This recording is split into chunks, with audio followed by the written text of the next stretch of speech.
Hello, welcome to part 52 of Whom Seek Ye.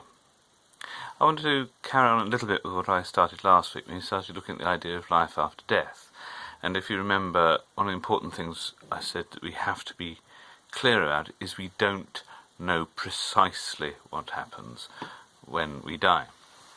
We do know we have promises. We have promises by Christ that He will save those who turn to Him. And then, obviously, that brings us on to a different problem, doesn't it? The idea of what if you don't turn to Him? Now, this is another important thing that the world often gets wrong. You see, the world has a very, it's what's called a forensic idea of God. When it comes to the idea of God as judge, they will imagine Him sort of sitting in a great big law court with a big wig on His head, and consigning people to hell, to all kinds of fiery torments. We've got this very outlandish and cartoonish idea of what hell looks like.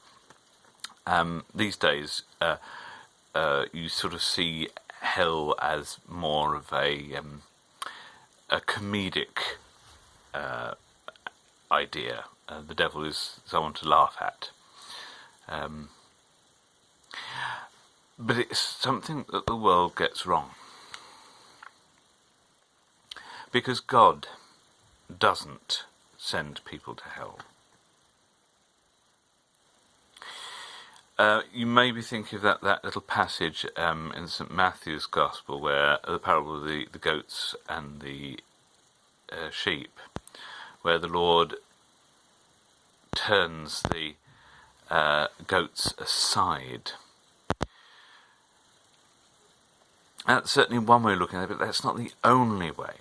The other way are people being shut out because they choose to shut out. For example, the five foolish virgins, they choose to go out and buy oil and thus get shut out of the wedding feast. There are people who, for example, who are invited to the wedding feast and make all kinds of excuses. Oh, I've just married a wife, I've got built a field, I've got new oxen.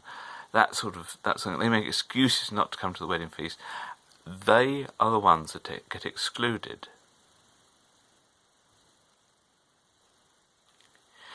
The Lord gives us two commandments, on which the famous 10 Commandments are based: love God, love neighbour. Short phrasing here.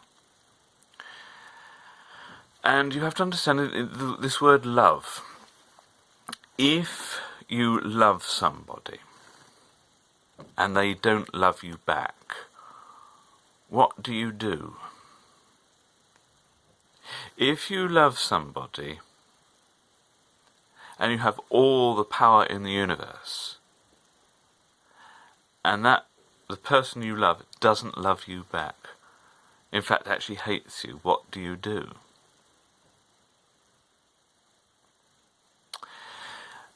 I saw a video of a young woman who essentially said that because of all the evils in the world, she would never, ever love God. Even if He came down and she saw Him, she would never love Him because of all the evil in the world.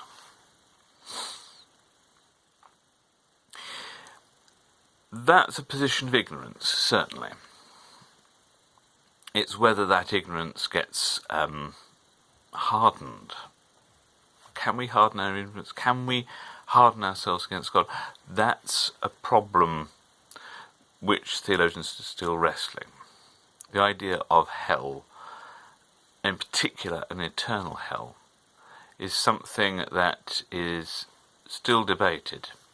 In the West, particularly in countries such in Europe, European countries, where you have this forensic idea of God as judge, where you see hell as a punishment,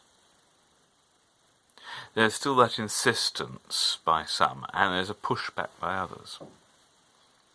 How can a loving God allow human beings to go to hell, to choose to go to hell for eternity? if he loves us that much, it may well be that hell itself is supposed to be a place where he can love us without us loving him back. In which case it's not so much of the sort of the fiery torments of that you see in Hieronymus Bosch's paintings with devils poking up the bottom with a sharp stick. No, this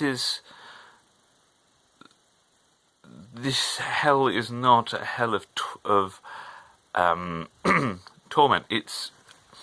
I rather think that hell is very much like how we live now, only with no hope, only without any eternal joy.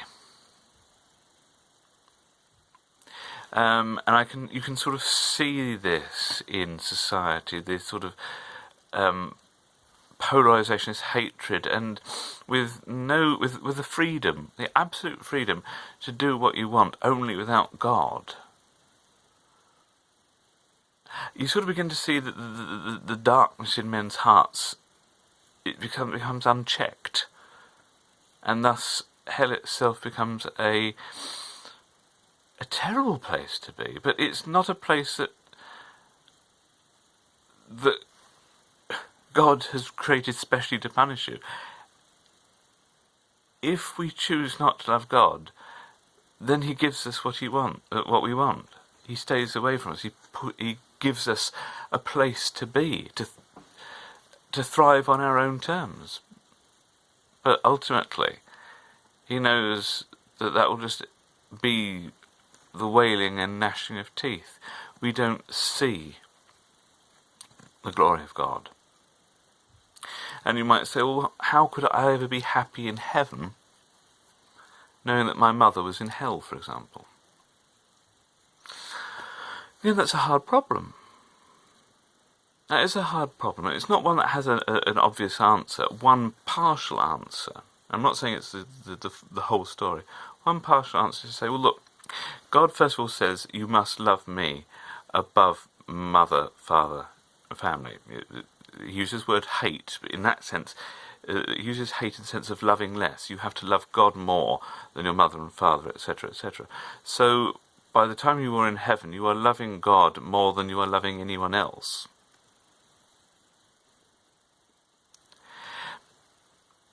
So, in that sense, it sounds horrid, but you sort of, if your mother's in hell, then God will supply whatever you need. That sounds dreadful.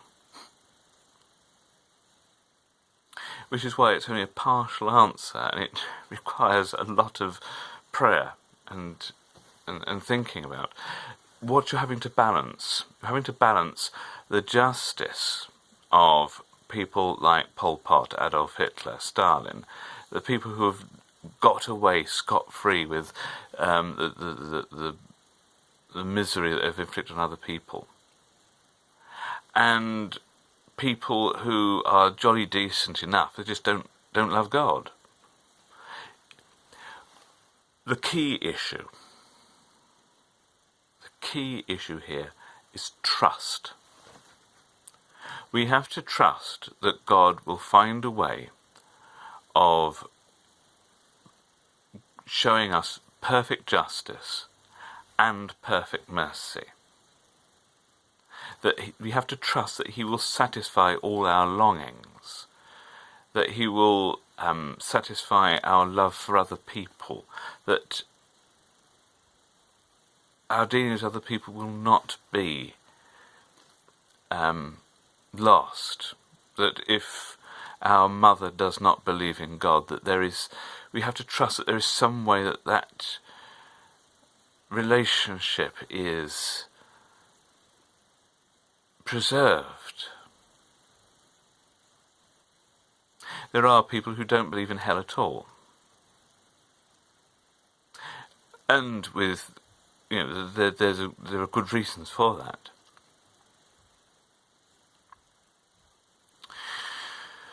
But ultimately, what we have to do is that we as Christians have to trust God, that he knows what he's doing. If we're worried about hell, if we're worried about going there, then it's because we have a desire to be with God. We cannot allow ourselves to turn away from God because of what might happen to other people. We are to bring them with us, pull as hard as we can, but ultimately we have to let them make their own decision. That's the grown-up thing to do. That's what love does. It's hard, isn't it?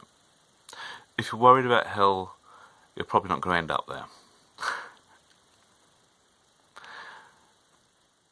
But keep praying.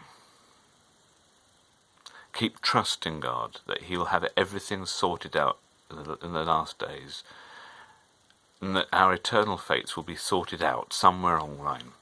Trust God, and you will see. You'll see wonderful things. You'll see how good He is.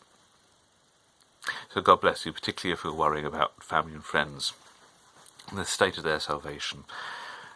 God bless you that you may trust God, and your prayers may deepen, and that your witness may lead them to our Lord. God bless you if you are in fear of your own self, of the sins that you've committed. God bless you if that's troubling you, that you may see the forgiveness of God, and that you may know His truth. And God bless you that you may receive the joys of heaven, that the pains of hell may never touch you. God bless you, and please pray for me.